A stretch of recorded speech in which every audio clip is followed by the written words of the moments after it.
are joined by Professor Peter Roessle from Georgia State University, who has been using Critic in 2 of his courses.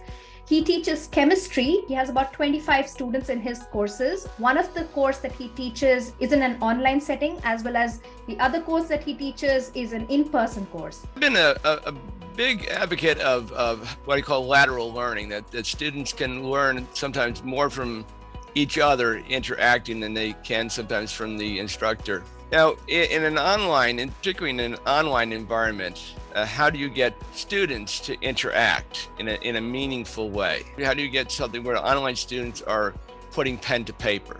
And 2, how do you make that exercise meaningful? Well, I suppose I could have them just turn the worksheets into me.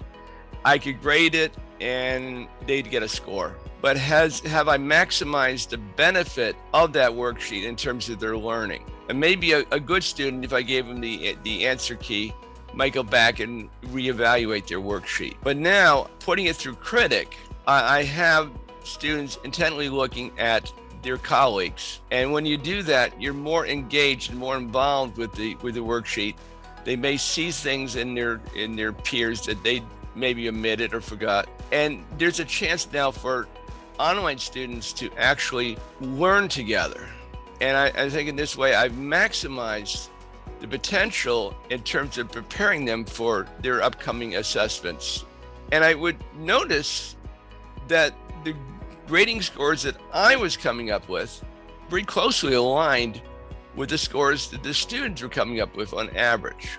So I realized that after that, I took myself out of the equation and allowed the students to be the full evaluators.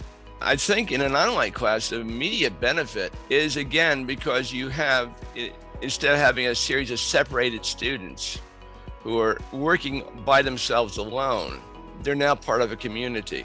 I think for an online learner, that's a huge benefit. In terms of me, I've now, the worksheets have maximized their effectiveness. Even in face-to-face class, I could have the students turn in their worksheets to me.